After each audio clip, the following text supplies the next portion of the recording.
Hoje eu vou falar sobre os testes da vida, da obscuridade ao êxito. Deus quer tirar você da obscuridade e te levar para um lugar de êxito. Amém, queridos? Talvez você está num lugar aí de luta, de vergonha, numa situação ruim, desconfortável, mas o propósito de Deus, Ele quer te levar a mudar de fase.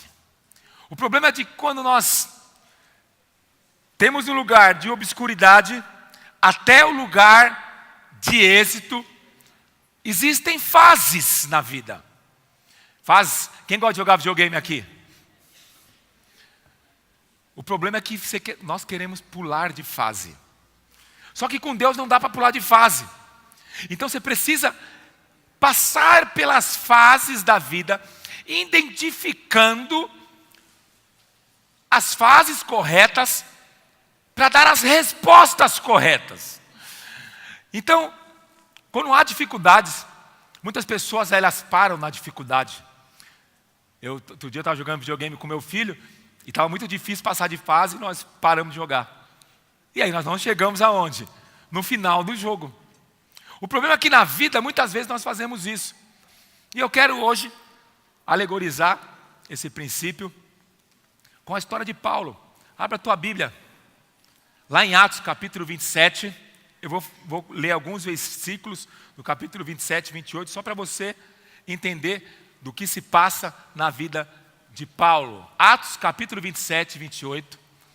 Capítulo 27 eu vou ler o versículo 1 e 2. A palavra do Senhor diz assim: e como se determinou que navegássemos para a Itália. Então Paulo ia para Roma.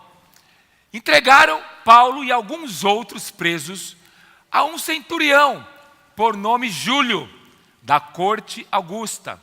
E embarcando em um navio de Adramítio, que estava prestes a navegar, em demanda dos portos, pela costa da Ásia, fizemos-nos ao mar, estando conosco Aristarco, macedônio de Tessalônicas. Então Paulo estava num lugar chamado Cesareia. Fala para o seu irmão, Cesareia. Cesareia era uma cidade pequenininha. E ele estava preso. E Paulo então fala para o seu sobrinho que ele quer ir para Roma. Roma era a melhor cidade da época. Lá, você sabia que na época de Cristo, na época de Paulo, Roma era a única cidade que tinha carro, que tinha saneamento básico. O judeu, não sei se você sabe, o judeu, ele fazia suas necessidades. Sabe aonde? No mato, na terra. Tanto que quando Jesus fala que nós somos o sal da terra, é que todo judeu, ele andava com um saquinho de sal aqui. Então o judeu ia lá, fazia sua necessidade, e para não contaminar o solo e a água, ele jogava o sal sobre os seus dejetos lá das suas necessidades, para não contaminar. Então quando Jesus fala que nós éramos o sal da terra, ele estava falando sobre um contexto cultural daquela época, que nós somos o sal da terra. Assim como o sal tem a capacidade de matar os vermes, as bactérias das fezes, nós também somos o sal que fomos jogados nessa terra que está podre, cheia de bactéria, e assim como o sal que é jogado nas fezes, nós somos lançados para esse mundo que está em fezes, para nós sermos o quê? Matarmos a bactéria. Fala para o seu irmão, você é sal, filho. Então quando Jesus fala que nós somos o sal da terra, é isso. Então Paulo, ele estava em Cesareia, e ele queria ir para Roma. Cesareia era um lugar pequeno, sujo, não tinha saneamento básico, e ele queria ir para Roma. Cesareia é lugar de obscuridade. Fala para o seu irmão, Cesareia é lugar de obscuridade. Roma é o lugar de preeminência. Paulo estava preso em Roma, mas a prisão de Paulo era domiciliar. Paulo poderia receber visitas em Roma. Tem até a casa de Paulo. Eu fui para Israel em 2012, passamos em Roma, tem a casa de Paulo. É um museu. Então, Paulo recebia as visitas, mas de sair do lugar de obscuridade, sem sucesso, infrutífero, sem prazer, sem alegria, endividado, que não dá frutos, que nada acontece, para ir para um lugar de conforto, de fruto, de reconhecimento, de êxito, existe o quê? Um espaço, filho. Existe uma trajetória. Quantos querem sair da obscuridade e ir para um lugar de êxito aqui, querida? Aí depois, no verso 13 ao 15, diz assim: então Paulo pede para o seu sobrinho para ele ir para Roma. Ele queria ir para Roma. Colocaram ele num barco. O que aconteceu com o barco? Soprando brandamente o vento sul. Ele está no barco. Pensa. Você sabe que hoje nós não conseguimos entender direito as viagens de Paulo. Hoje você vai de um país para o outro de avião em pouco tempo. Pouco tempo. O pastor Júlio está lá nos Estados Unidos, por isso que ele não está aqui. Ele demorou 9 horas. Se fosse naquela época, quanto tempo demorava? Então os barcos não tinham motor. Então eles eram o barco. Como que o barco navega? Como as embarcações navegavam? Através da vela. Eles tinham lá a maneira de navegar, de olhar as estrelas, o norte, o sul, as bússolas. Então eles ajustavam as velas e iam. Mas demorava muito. Demorava meses para atravessar o que nós atravessamos hoje. Em minutos, em horas, demorava meses na época. Então a Bíblia fala que eles foram de barco. Então, e supondo eles terem alcançado o que desejavam, levantaram ferro e iam costeando Creta bem de perto. Mas não muito depois, desencadeou-se do lado da ilha um tufão, então um furacão. Então Paulo está indo do lugar de obscuridade, que era Cesareia, para um lugar de preeminência a Roma. Ele está no barco. O que aconteceu? Uma tempestade. Um tufão, um furacão de vento chamado Euroaquilão. E sendo arrebatado o navio e não podendo navegar contra o vento, cedemos a sua força e nos deixávamos levar. Então eles ficaram sem direção, porque rebentou o navio então eles estavam indo para o lugar de Roma, que Roma é o lugar do quê?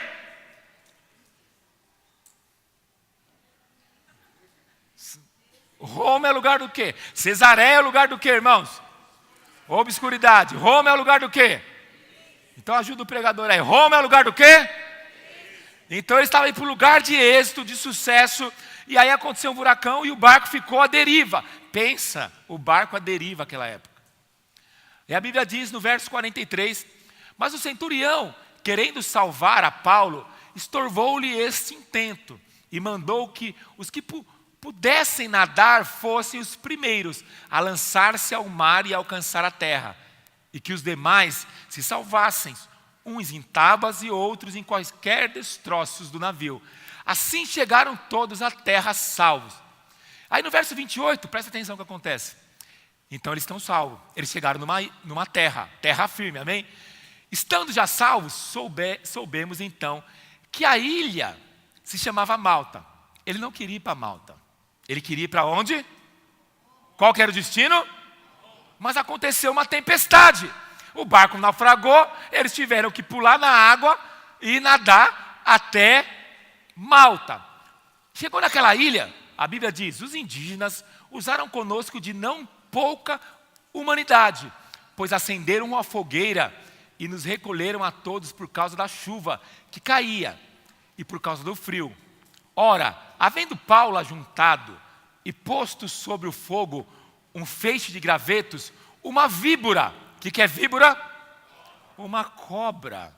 Fugindo do calor, apegou-se à mão. Então Paulo está frio, está chovendo, não tem casa. Paulo virou um náufrago. E aí ele está fazendo a fogueira. É um náufrago, sim ou não? Talvez aquele filme foi baseado nessa história de Paulo. Não tinha bola, não tinha o Wilson, né, na história. E ele está fazendo a fogueira, quando ele pega o pau e acende, a cobra se assusta e faz o quê? Pegou-lhe a mão. O camarada, ele sai da cadeia, vai para Roma, o barco naufraga, ele cai na ilha e miséria pouca é bobagem, a cobra morde ele. Você já passou uma situação assim na sua vida? O negócio está feio, filho. Aí fala assim, quando os indígenas viram o réptil pendente da mão dele, então o réptil ficou grudado na mão dele. Diziam uns aos outros, certamente este homem é homicida, pois embora salvo do mar, a justiça não o deixa viver. Então, o que os índios pensaram? Mano, esse cara está muito azarado, não morreu afogado, vai morrer picado por cobra. Deus quer matar esse cara. Isso foi a cabeça dos indígenas. Então a Bíblia fala assim, mas ele sacudindo o réptil, então presta atenção, sacudindo, no fogo, não sofreu mal nenhum. Fala para o seu irmão, fica tranquilo, filho. Fica tranquilo, vai tudo acabar bem. Fala para o seu irmão. Tem tempestade na sua vida? O bicho está furioso. O diabo, ele é tipificado por o quê? Fica tranquilo, nada vai acontecer com você. A Bíblia diz assim, eles, porém, esperavam que Paulo viesse a inchar ou cair morto. Irmãos, se hoje picada de cobra é perigoso, imagina aquela época. Eles esperavam o quê? Bom, vamos fazer o funerário de Paulo, vai morrer esse camarada aqui. Mas a Bíblia fala assim, mas tendo esperado muito tempo e vendo que nada de anormal lhe sucedia, mudaram de parecer e disseram que era um Deus. Olha que maravilha. De azarado para Deus. Deus vai mudar a sua sorte, meu irmão, em nome de Jesus. Deus vai mudar a sua sorte. Ora, nos arredores daquele lugar havia umas terras que pertenciam ao homem principal da ilha, por nome Públio, o qual nos recebeu e hospedou. Começou a mudar a sorte. Já tinha uma cabaninha lá. Hospedou bondosamente por 3 dias. Aconteceu estar de cama, enfermo, de febre e clicenteria. O pai de Públio, Paulo, foi visitá-lo e, havendo orado, impôs a mão e o curou. O camarada está na tempestade, no náufrago, é picado por cobra, e ele vai lá ainda e ora pelo cara que é dono da ilha. Você tem noção disso, irmão? Ele orou pelo pai do cara que era dono da ilha.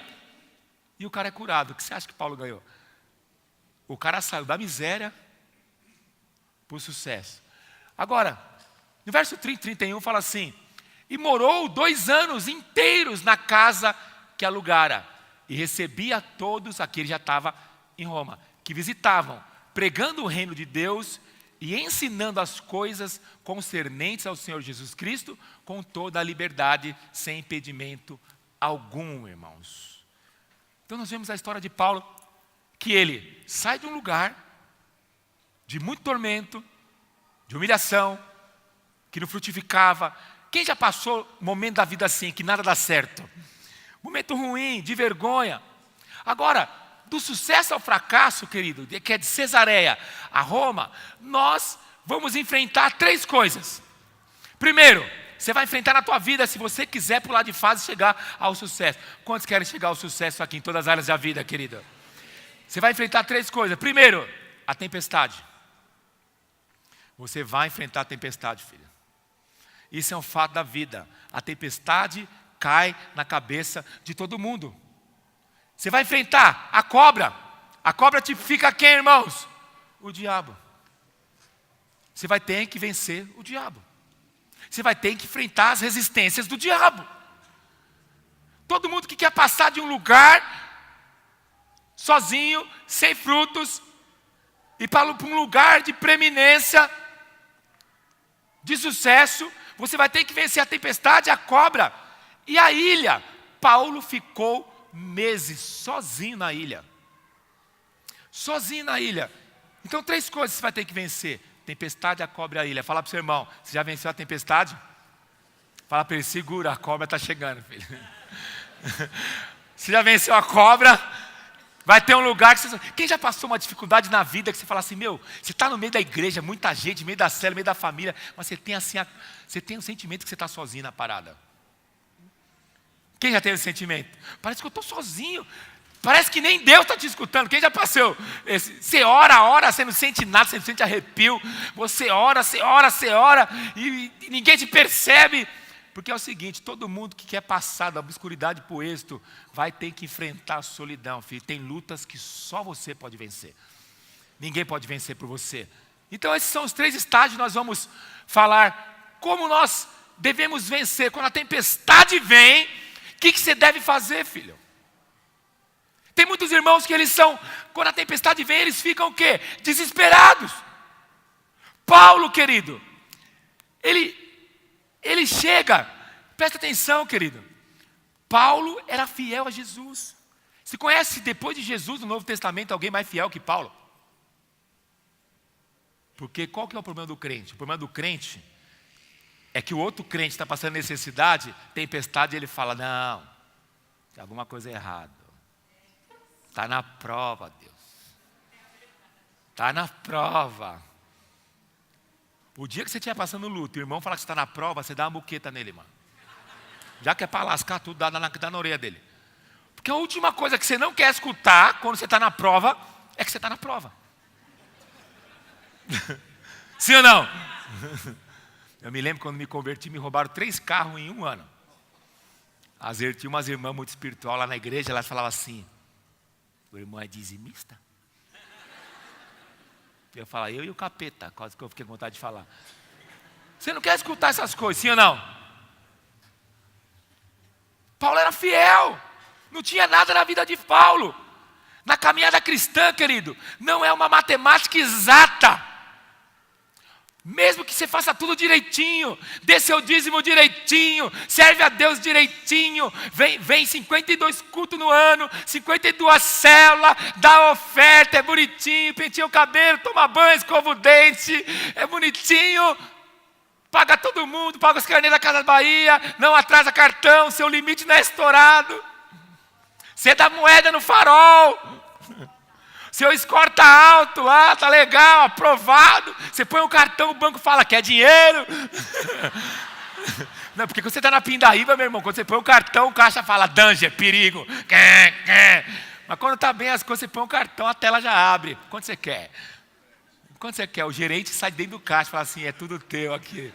Está tudo liberado. Mas quando a luta vem, meu irmão, nem R$1 você consegue do banco. Está tudo certo. Mas assim, nem isso te livra de você, em algum momento da sua vida, passar a tempestade. Amém? A tempestade, se chover aqui e todo mundo sair lá fora, vai molhar a cabeça de todo mundo, filho. Qual que é o problema? Que muitas vezes você chega para Jesus e você acha que não vai acontecer nada na tua vida. Aceitei Jesus, agora é só maravilha, aleluia. Parece que você nem está andando na terra, parece que está andando nas nuvens. É assim, gente? É assim?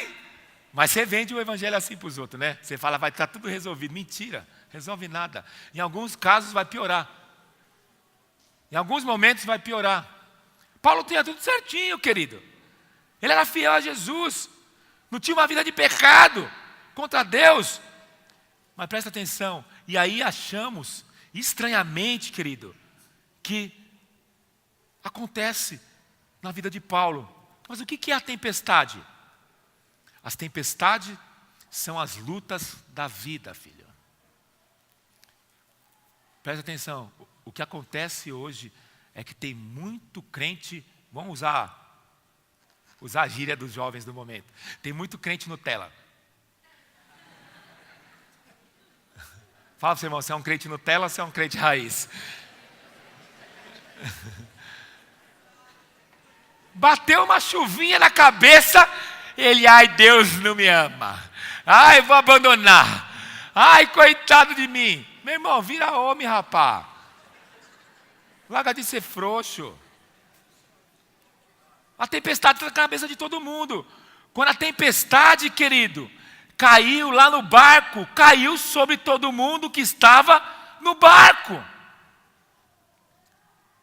O jovem vai fazer o Enem, daqui a pouco vai ter o Enem, ele chega lá, ai meu Deus, me ajuda. Te ajuda o quê, filho? Vai estudar, meu filho. Então presta atenção, o que é a tempestade? O que nós devemos fazer na tempestade? O que a tempestade causa na vida da gente? Primeiro, a tempestade atrasa nossos planos. Olha no verso 9, leia comigo no verso 9, capítulo 27. Havendo decorrido muito tempo e tendo-se tornado perigosa a navegação, porque já havia passado o jejum, Paulo os advertia. A tempestade atrasa os nossos planos. Toda tempestade atrasa os planos nossos. E a maneira como você responde atrasa mais ainda. A luta atrasa os seus planos. O que acontece também na tempestade? Presta atenção. A tempestade nos faz perder nossas habilidades. Fala para o seu irmão, na tempestade nós perdemos habilidades. No verso 15, acompanha comigo, fala assim: e sendo arrebatado o navio, e não podendo navegar contra o vento, cedemos a sua força e nos deixamos levar. O barco ficou à deriva, ficou à força. A tempestade, querido, neutraliza as nossas habilidades. Quem já passou por luto e fala assim, você se sente impotente, não sei o que fazer. Não sei o que fazer, não sei para onde eu vou, não sei se caso, se compra uma bicicleta. Quem já passou por esse momento da vida? Que você está perdido, você não sabe o que fazer no meio da tempestade. Por quê? Porque ela neutraliza, querido, as nossas habilidades. Mas na hora da tempestade, presta atenção, na hora da tempestade, se você é um vendedor, meu irmão, você não vende nada. Você não vende nada, todo mundo vende. Da direita vende, da esquerda vende, da frente vende, de trás vende, mas você não vende.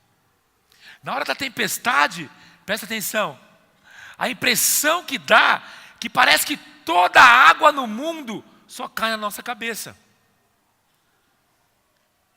Tudo parece que acontece conosco.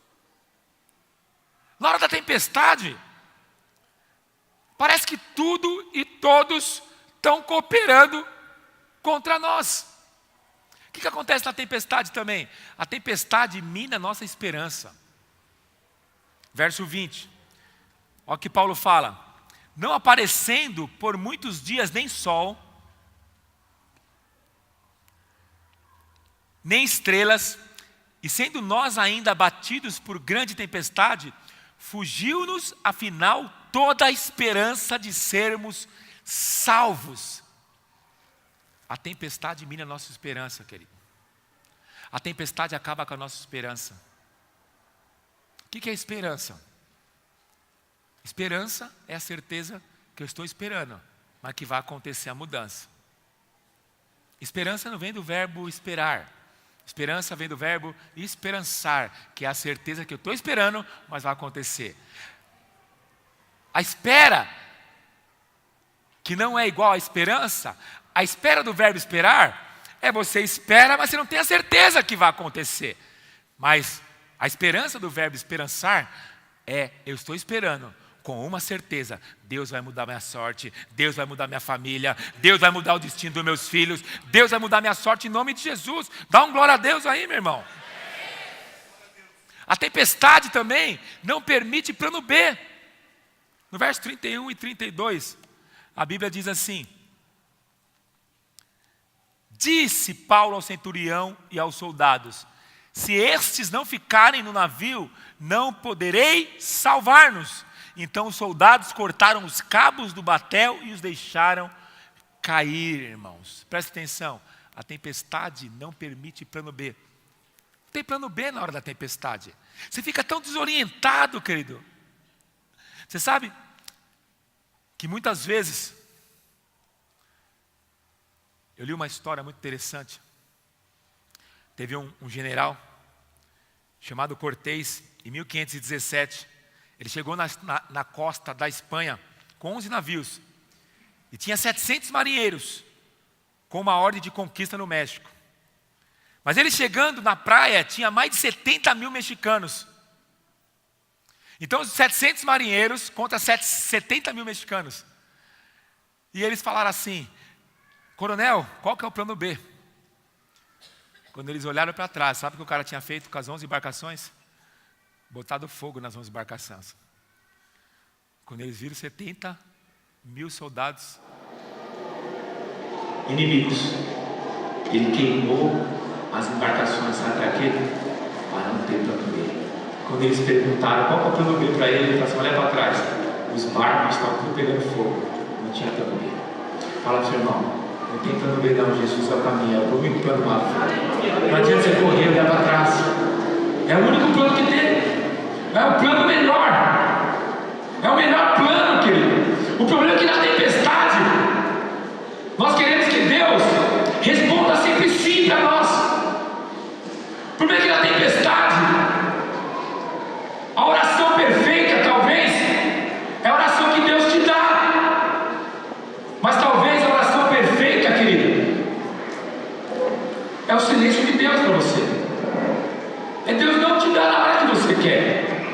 Então, na tempestade não tem plano B. A tempestade também, na maioria das vezes, só faz barulho. No verso 43 fala assim: mas o centurião, querendo salvar a Paulo, estorvou-se-lhe este intento e mandou que os que pudessem nadar fossem os primeiros a lançar-se no mar e alcançar a terra. Presta atenção, às vezes o intento da tempestade é só fazer barulho para te assustar. Você sabia que 80% dos seus medos não vão acontecer? Fala para o senhor que está do seu lado: 80% dos seus medos não vão acontecer. Não vão acontecer. Não vai acontecer. Qual que é o maior problema dos homens, dos medos dos homens? Eles têm medo de ficar desempregados, de poder sustentar a casa, assim ou não? Mas não vai acontecer. 80% dos seus medos. A tempestade vem porque só para te amedrontar, querido. Agora, pastor, o que fazer na tempestade? Fala para o seu irmão assim: o que fazer na tempestade? Você sabe o que fazer na tempestade? Paulo, no verso 20 ao 26, 20 a 26, olha o que Paulo fala, capítulo 27. Não aparecendo por muitos dias nem sol nem estrelas. Irmão, muitos dias não aparecia nem sol nem estrela, a tempestade estava brava. A Bíblia diz assim: e sendo nós ainda batidos por grande tempestade, fugiu a esperança. Havendo ele estado muito tempo sem comer, Paulo, pondo-se em pé no meio deles, disse: senhores, deveis me ouvir e não ter partido de Creta. Porque Paulo falou: não parta de Creta. E agora vos exorto que tenhas bom ânimo, pois não se perderá vida alguma entre nós, somente o navio. Porque esta noite me apareceu um anjo. Olha, Paulo, não. Paulo era Paulo. Paulo fala, todo mundo desesperado. Paulo fala assim: irmãos, todo mundo quer agora, cala-te. Tem hora que você tem que chegar em casa para tua família, para tua mulher, cala-te. Ninguém vai se perder aqui em nome de Jesus. Porque nesta noite, Paulo fala: me apareceu um anjo. O que Paulo está fazendo, filho? O que Paulo está fazendo para aparecer anjo? Paulo está orando. O que você faz na tempestade? Em vez de orar, você fica o quê? Que nem sabe quando barata vira com as pernas para cima? Não adianta, filho. Em vez de ficar com as pernas para cima, põe as pernas para baixo e ora. Aleluia. Paulo fala: me apareceu um anjo. Vamos voltar aqui, só para você ver o que Paulo fez na hora da tempestade. Paulo fala assim: ninguém vai perder aqui, somente o navio. Porque esta noite vai aparecer um anjo do Deus quem eu sou e a quem eu sirvo. Aleluia, diga aleluia aí. Dizendo para mim: não temas, Paulo, importa que compareceis perante César. César ficava onde? César ficava onde? Meu irmão, aquilo que Deus prometeu na tua vida, Ele vai cumprir. Roma é o lugar da onde? É o lugar do êxito. Deus falou para ele: Paulo, não se preocupe, aquilo que eu prometi, você vai estar diante de César, vai chegar em nome de Jesus. Você não vai morrer na praia em nome de Jesus, querido.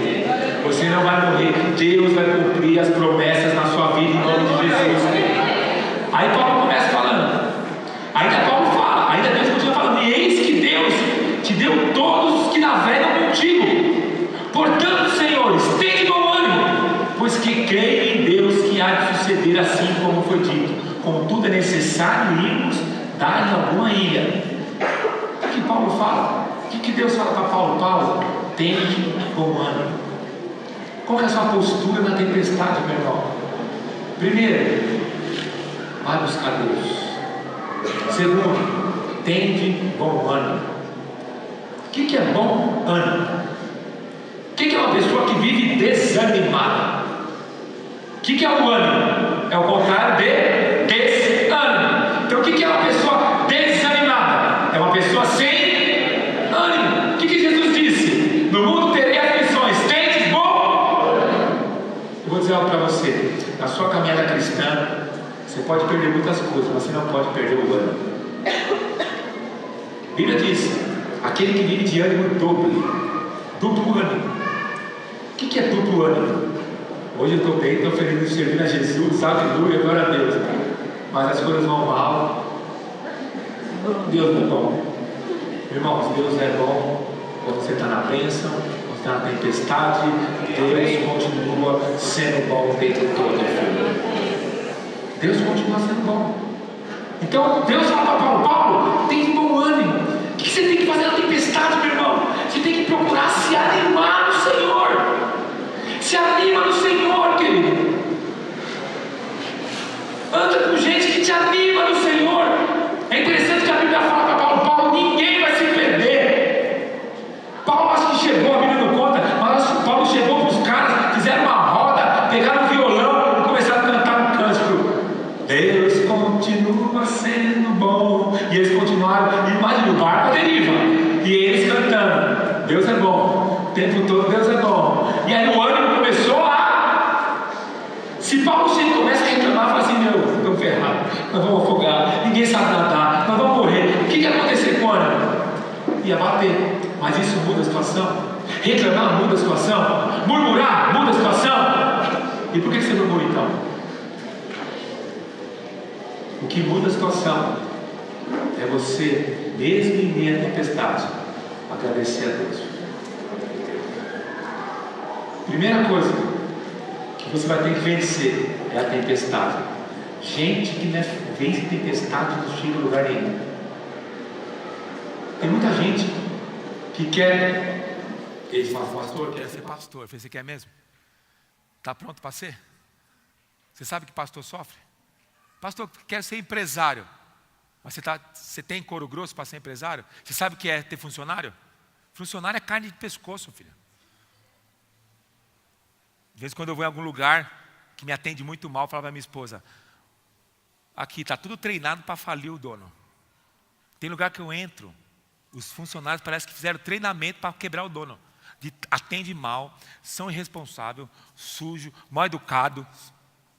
Eu falo, é duro demais ser patrão, mano. É duro demais. Você quer ser patrão mesmo, tem certeza? Pergunta para você, mas você quer ser patrão? Você dá conta de ser patrão? Você nunca vai ser patrão se você for um mau funcionário. Às vezes nós queremos mudar de nível, mas nós não conseguimos passar nem o primeiro nível. Fala para o seu irmão assim, você está na tempestade, irmão? Você está na tempestade? O problema é que quando você está no primeiro nível, você vai passar, se você reprovar, você volta para onde? Para o início da tela. Volta para o início. Tem gente aqui que está na quinta série faz uns 20 anos, não passa. Eu vou dar dica, faz o Sobral. Porque foi até o final do ano, em dezembro, reprovou. O que você tem que fazer outro ano? Começa de novo, filha. Com Deus é assim, Deus não pula de fase. Você volta para o início. Então, fala para o seu irmão, a tempestade chegou, vence a tempestade, filha. Segundo que você vai ter que vencer, a cobra. Você vai ter que vencer a cobra, querido. Aí você vence a tempestade, chega na terra firme, aleluia, não morri afogado. A tempestade passou. Quem que é a cobra, pastor? Primeiro, você vai ter que vencer os testes da tempestade. Depois você vai ter que vencer os testes do diabo. Pastor, diabo existe, crente. Fala para o crente que está do seu lado, diabo existe, filho. O cara estava com frio, Paulo vai fazer a fogueira. Agora, o diabo só leva a sério, presta atenção que eu vou te falar agora. O diabo só leva a sério o crente que vence tempestade. O problema é que na cabeça do crente, ele mistura tudo. Deus com o diabo com a tempestade com o diabo. Tem coisas que faz parte da vida, é a tempestade, amém? Amém? Está amarrado o diabo. Não, filho, é tempestade, não adianta amarrar a tempestade. Aí você quer achar que o ataque do diabo faz parte da tempestade, faz parte da vida. Não, aí é o diabo. Mas acredite que o diabo só entra em cena depois que você vence a tempestade. Porque tem crente que não vence nem as coisinhas simples da vida. O diabo nem liga, filho. Aí você fala, está amarrado o diabo. Fique tranquilo, o diabo está descansando, filho. Você não consegue vencer nenhuma garoa. O diabo está de boa na casa dele. O diabo está atormentando quem vence tempestade. Você não vence nada. Você não assusta nada. Aí o diabo, presta atenção. O capeta, querido, só começou a preocupar quando as tempestades da vida não te abatem. Tem muito crente que o diabo não perde tempo. Só a vida já vence ele. As cobras são os testes do diabo, querido, que tem mordido o povo de Deus. Tem as mordidas da opinião alheia. No verso 4 do capítulo 28, a Bíblia fala assim, ó. Quando os indígenas viram o réptil pendente na mão dele, diziam uns aos outros: certamente este homem é homicida, pois embora salvo no mar, a justiça não deixou ele viver. Primeiro teste do capeta na sua vida: Deus sempre vai levantar uma pessoa para te abençoar, mas o diabo sempre vai usar alguém para atazanar a tua vida. O que acontece ali? Os indígenas viram Paulo e falaram o quê? Esse é homicida, esse homem aí é amaldiçoado. O barco afundou por causa dele e agora a cobra veio e picou. As pessoas olham para você e falam assim: está em pecado esse irmão. Está alguma coisa acontecendo. Nós vamos precisar vencer os testes da opinião alheia, filho. Se você quer chegar num lugar de sucesso, você não pode ligar porque as pessoas falam de você. Não ligue para que as pessoas falam de você. Segundo, você vai ter que vencer as mentiras sobre a sua identidade. Paulo sabia quem ele era. Quando sabemos quem nós somos, querido, quando nós sabemos que somos filhos de Deus, que os céus têm sim sobre nós, nós temos força, nós temos autoridade sobre o diabo, querido. Você vai ter que vencer as mentiras sobre a sua identidade. Qual é o problema de muitos irmãos? Eles não sabem quem eles são em Deus. Eles não sabem quem eles são em Deus. Mas para você saber a sua identidade, presta atenção, que é uma chave, você vai precisar ter a revelação de quem é Deus. Quando Jesus está lá em Mateus 16, ele fala para Pedro: quem pensa que eu sou? Pedro fala: tu és Cristo. Então ele teve a revelação de quem era Deus, certo? E Deus fala o que para Pedro?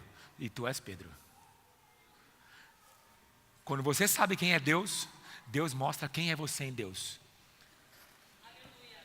Quando você conhece quem é Deus, Deus fala quem você é nele. Aí sabe o que Deus faz sobre você? Então, você vai receber as chaves do reino. E quando você sabe quem é você, você descobre quem é Deus, Deus fala quem é você, Deus te dá o quê? A autoridade sobre o diabo. As portas do inferno não prevalecerão contra a igreja. Quando você descobre quem você é, você tem autoridade sobre os ataques do diabo. Você tem autoridade sobre as guerras travadas.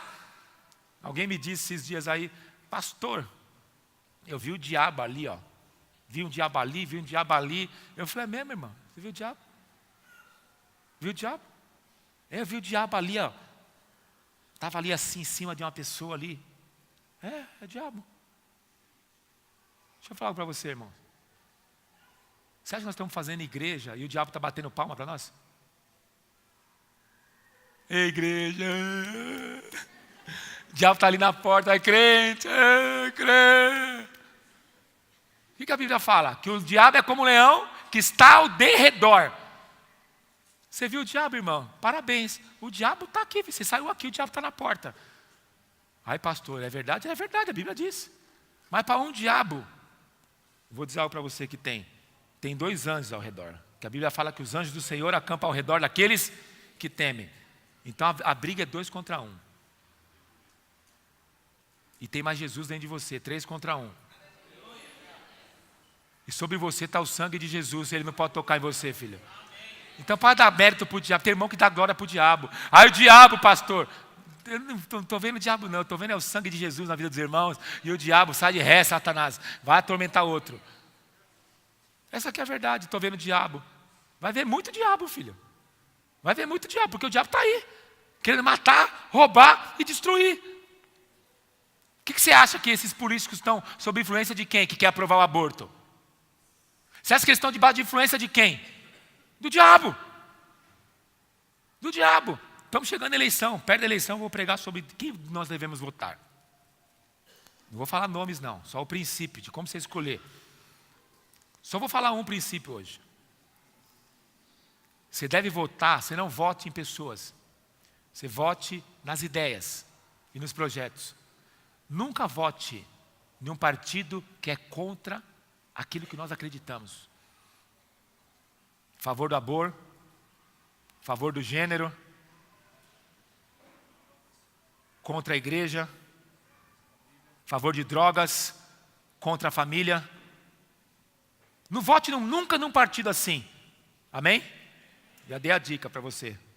Já, então, quando você põe isso, 90% já você não pode votar. Então sobra uns 2 só, mais ou menos. Aí você escolhe 2. Porque se você vota num partido que é a favor de matar criança, porque você não pode matar tartaruga na praia. Tem placa. Sabia se você matar uma tartaruga na praia, na época da desova, você vai preso? Sabia disso? Mas agora você pode matar criança e fazer aborto. Esse mundo é do diabo, não é? E tem crente votando em partido como esse. Se qualquer partido é contra o que nós acreditamos que a palavra de Deus, se qualquer partido proíbe o que Deus permite e permite o que Deus proíbe, você não deve votar. Amém? Aí, ó uma regrinha. Se qualquer partido, veio na hora essa, ó. Presta atenção. É a regrinha. Escreve aí para você não perder. Se qualquer partido proíbe o que Deus permite e permite o que Deus proíbe, não vote nele. Amém? Amém? Ficou clara a regra? Amém. Então você já sabe quem votar já, né? Vamos avançar, nem sei onde eu estou. Da crise, da injustiça e do questionamento. Você vai ter que vencer a crise, a justiça e o questionamento, querido. A maioria dos crentes, querido, se fosse no lugar de Paulo, iria se comportar como? Pergunta para o seu irmão, como você iria se comportar? Morreu, tempestade, estava preso e foi picado pela cobra. Ai, pastor, eu estou injustiçado. Ai, pastor, está todo mundo coopera. Estou com frio, pastor, que frio. Eu estou com medo. Quando você estiver passando por injustiça, querido, olha para a cruz do Calvário. Quando as pessoas falarem coisas que você não é, olha para a cruz do Calvário. Sabe onde houve justiça? Lá na cruz do Calvário houve justiça. E Jesus falou assim: Pai, perdoa-lhes, eles não sabem o que faz. Você vai ter que vencer a importância exagerada. Olha o que fala no verso 5. Mas ele, sacudindo o réptil do fogo, não sofreu mal nenhum, filho. Quando a cobra mordeu Paulo, o que ele fez? Ele sacudiu e jogou a cobra no fogo, filho. Quando o diabo vir te atacar, meu irmão, olha para ele e fala assim: ó, Satanás, você tem que conversar com o diabo às vezes, sabia? Fala assim: ô capeta dos infernos, fedorento, cheiro de enxofre. A minha casa é minha família é do Senhor, os meus filhos são do Senhor, nossa família, eu e minha casa vai servir ao Senhor. Sai de ré, Satanás. Às vezes você tem que resistir o diabo, filho. Sim ou não?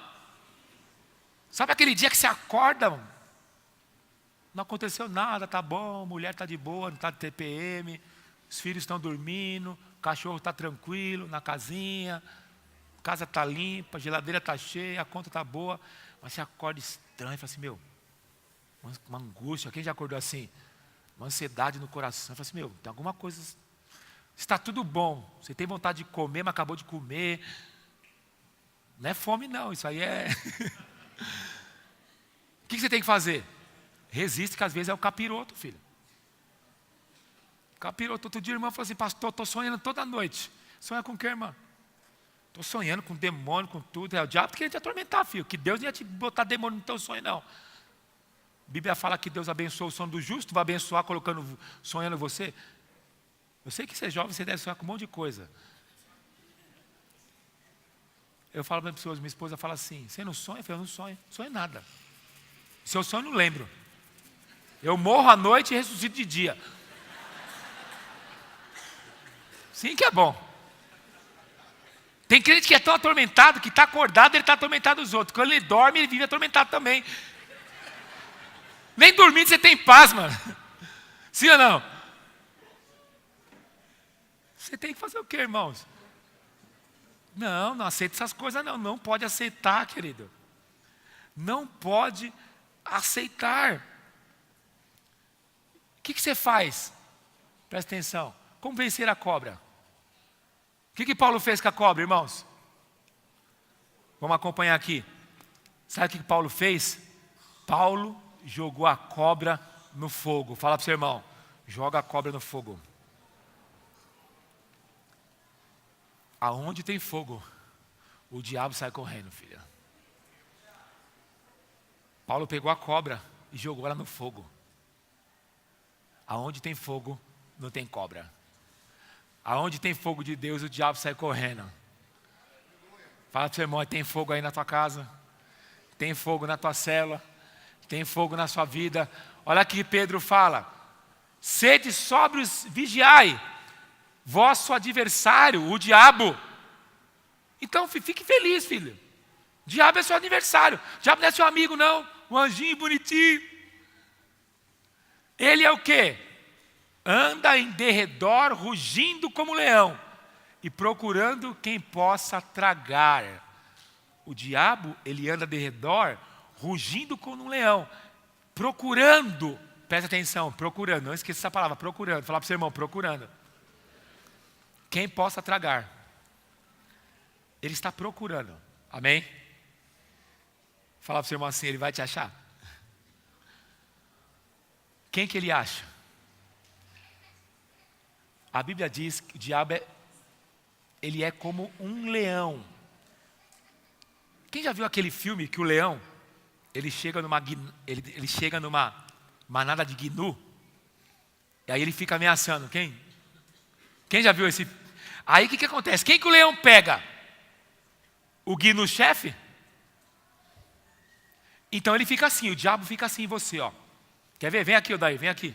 Vem aqui, Paulinho, vem aqui, Dani. Vamos ilustrar aqui. Vem aqui, Jonas. Cadê? Deixa eu pegar um fraquinho aqui. Vem aqui, que você quer pequenininha. Só para ilustrar. Você é forte, mas você é pequena. Vai lá. Faz de conta que eu... Vai lá. Fica ali. Junta aí, vocês são gnu. Eu sou o diabo. Presta aí. Sou o diabo. Ah!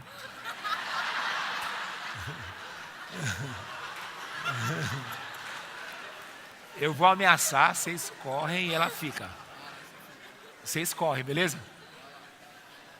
Não, eu vou te falar o que Paulo... Sou o diabo, beleza? Não, você não é o diabo, eu sou o diabo. Só falta a camiseta do Corinthians, mano. Alguém tem a blusa do Corinthians aí? Ó, quando Paulo escreveu isso, ele sabia de animais. Olha o que ele fala. Pedro, quer dizer, Paulo não. Sede sóbrios, vigiai. O vosso adversário, o diabo, anda em derredor. Amém? Amém? Derredor. Rugindo como um leão. Então vamos lá, vamos fazer nossa peça aqui. Então eu sou o diabo. Corre.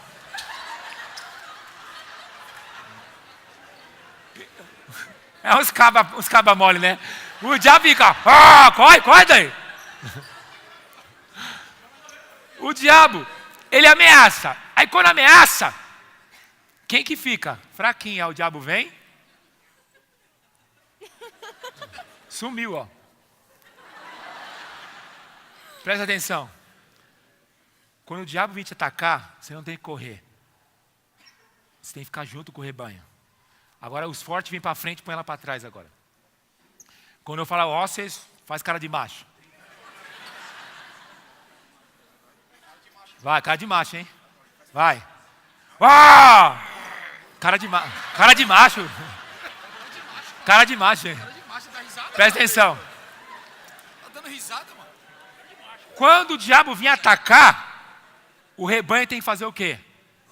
Proteger. Presta atenção. Quando você estiver passando luta, você tem que ficar junto com o rebanho. Quando o rebanho está junto, o diabo morre de fome, filho. Agora, qual que é o problema?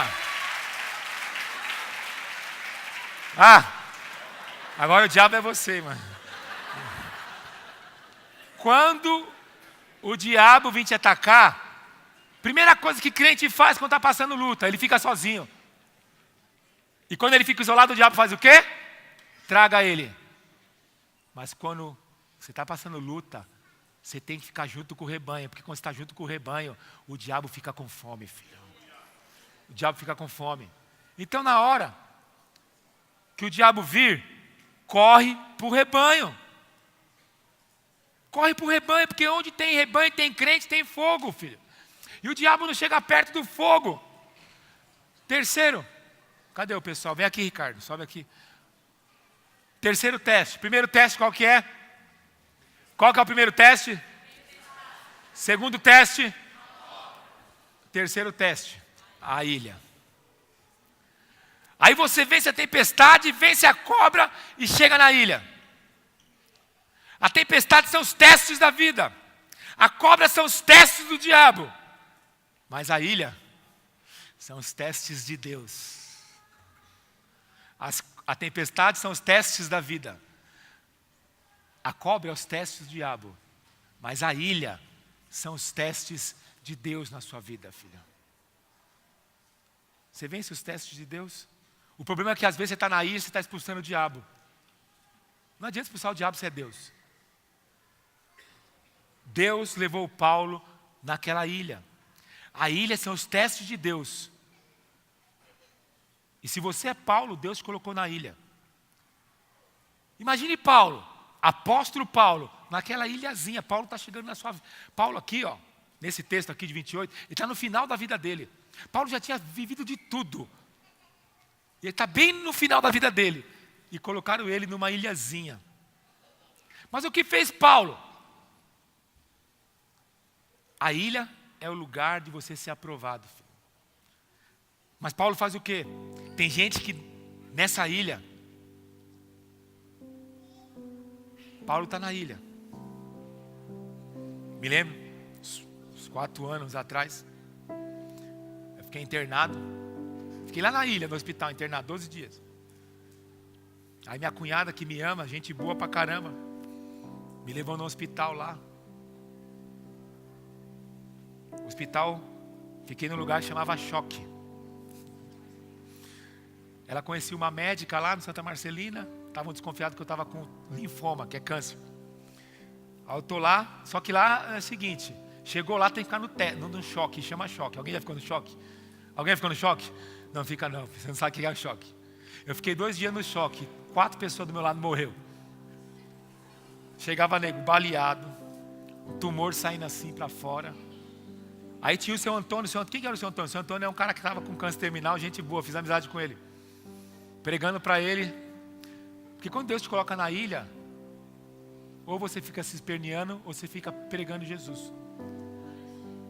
Só que ele estava velhinho, coitado, velhinho, ele estava já quase morrendo. Aí vinha aquelas mulheres limpando a sala, ele falava assim, amigo, compra um sorvete para mim, olha a situação do tiozinho. Sabe aqueles carrinhos de faxina? Ele achava que era carro de sorvete. Todo mundo moribundo, mas eu estava consciente. Aí eu falei, não vou ficar nesse negócio não. Aí de madrugada fiz amizade com outro tio. Ele estava com leptospirose. Ele morava aqui em Nova York, tinha convidado ele para ir para a igreja. Mas eu acordei de madrugada, que eu estava dormindo na maca. E aí vi tudo aqueles médicos desfibrilando. Vai no 3, 1, 2, 3. Sabe, desfibrilador? Vai, liga, 1, 2, 3. O negócio não ligou. Aí o outro falou, você não ligou? Isso é de madrugada, na calada da noite. Eu só acordadinho assim, com o olho assim, ó. Tá todo mundo moribundo, mas eu acordado. Aí ele, esqueci de ligar. Aí eu falei, o quê, mano? Esse negócio aqui não tá legal não. Esse negócio aqui não tá legal não.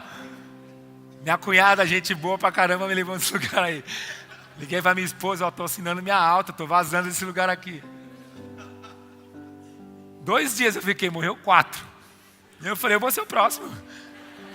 Eu vou sair desse lugar aqui, desse trem aqui. Aí as enfermeiras, todo dia me furava a barriga lá.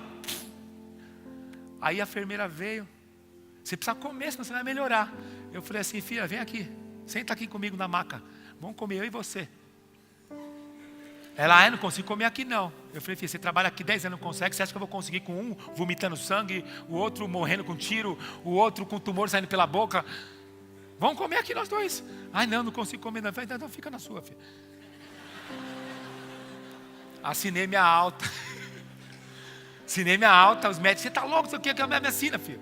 Melhor morrer em casa comendo comida boa do que morrer aqui, ó. Aí eu fui para outro hospital. Aí eu fui para o convênio. Liguei para minha cunhada e falei, você é gente boa pra caramba, hein, filha? Presta atenção. Quando eu cheguei naquele hospital, agitado de alma, né? Levei iPad, notebook, celular, livro. Falei, vou trabalhar aqui. Cheguei no lugar do hospital lá que não pegava internet. Aí passou 2 dias, calmei meu coração. Irmãos, preguei para todo mundo do hospital, todo mundo. Todo mundo do hospital. Cheguei, na hora de ir embora, teve enfermeira que veio chorando, ora por mim, pastor. Chorando, ora por mim, pela minha família. Deixa eu falar algo para você. Quando Deus te leva para a ilha, Deus está testando o seu coração. Paulo é levado para a ilha, querido. E ele chega na ilha, ele foi lá e orou. Deus deu a oportunidade dele orar pelo pai do dono da ilha. Paulo poderia morrer doente na cadeia, no navio, na picada da cobra, mas ele venceu todas, querida. Às vezes Deus quer levar você de nível, mas o seu olhar, presta atenção, o seu olhar é limitado, você consegue só olhar na esfera. Nosso olhar, ele consegue olhar na esfera de 50 metros ao nosso derredor, amém? Mas Deus, ele olha lá de cima, ele vê desde o tempo que você nasceu, antes mesmo de você estar no ventre da sua mãe, até o fim da sua história. Por que Deus não conta o fim da história para você? Porque senão você ia atrapalhar Deus.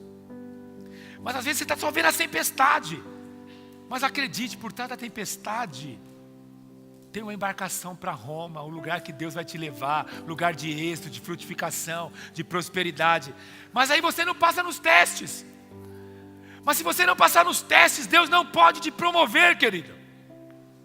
Deus não pode te aprovar. Antes de Deus dar algo grande para você, você precisa ser aprovado nas coisas pequenas, amém, queridos? Você acha que Deus vai dar um Porsche? Você daria um Porsche para o seu filho, Dani? Seu filho é de menor coisa, então você daria um Porsche para ele? Por que você não daria?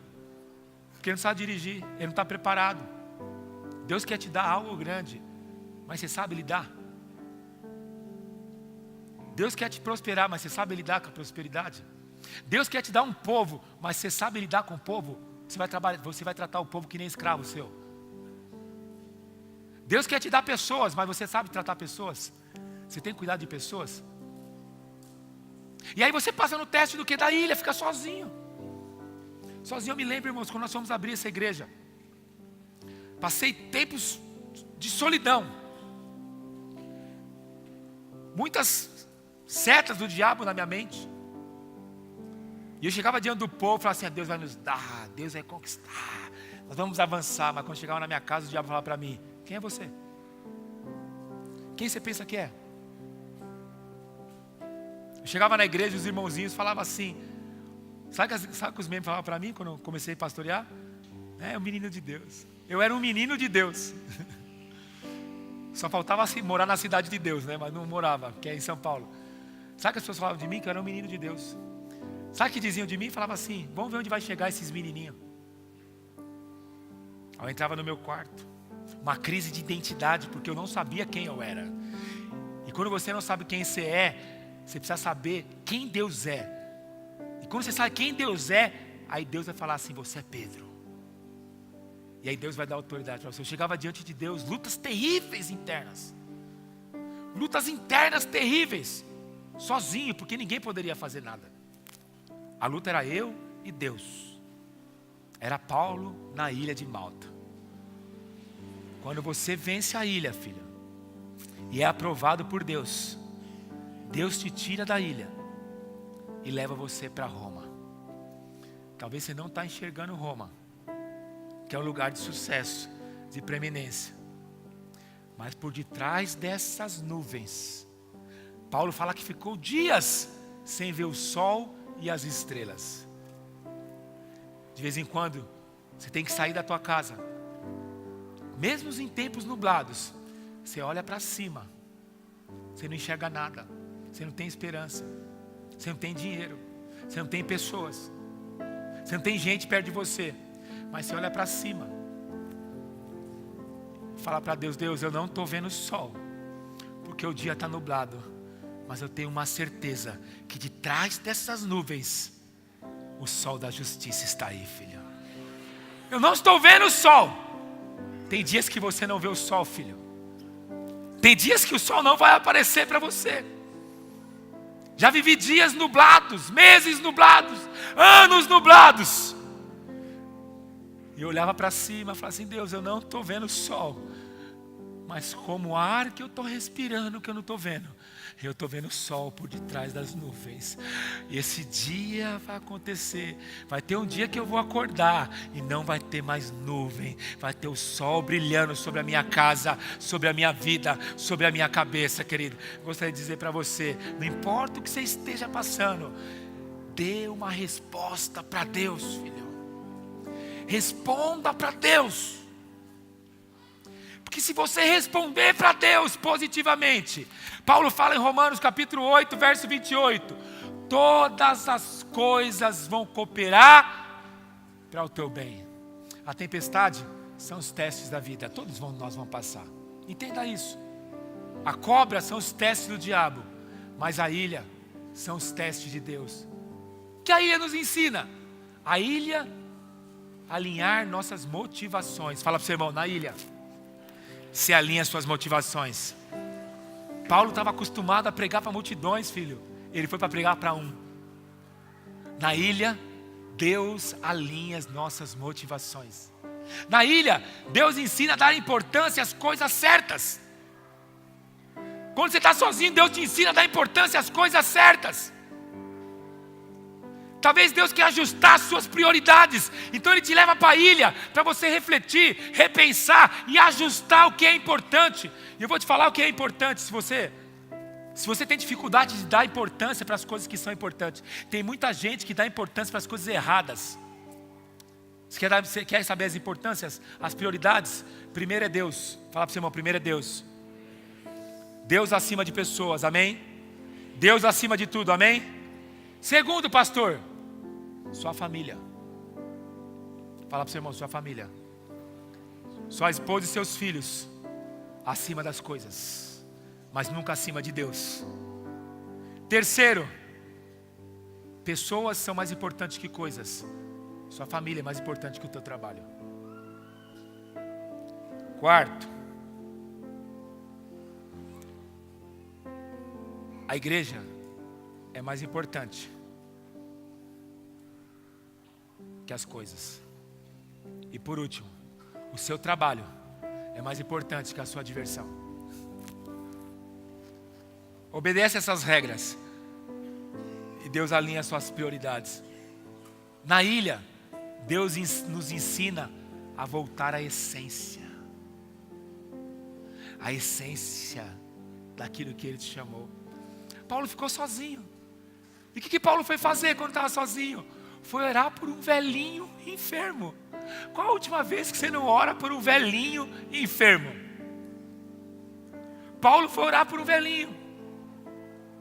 Paulo, o abridor de igrejas, o apóstolo do Novo Testamento, Deus coloca ele para ganhar uma pessoa, para orar. Deus queria fazer o quê? Que ele voltasse à essência. Antes de Deus levar você para um lugar de sucesso, Deus quer ver se você está alinhado na essência dele, querido. E se você não estiver alinhado na essência, Deus não te leva para Roma, porque senão você se perde. Porque a Roma vai ter fama, na Roma vai ter glamour, na Roma vai ter dinheiro, na Roma vai ter bajulação, na Roma vai ter pessoas. Então você vai ter que estar com a sua essência alinhada. E na ilha ensina, vencer a dor e a amargura. Paulo poderia ficar amargurado, mas Paulo teve que vencer a dor e a amargura.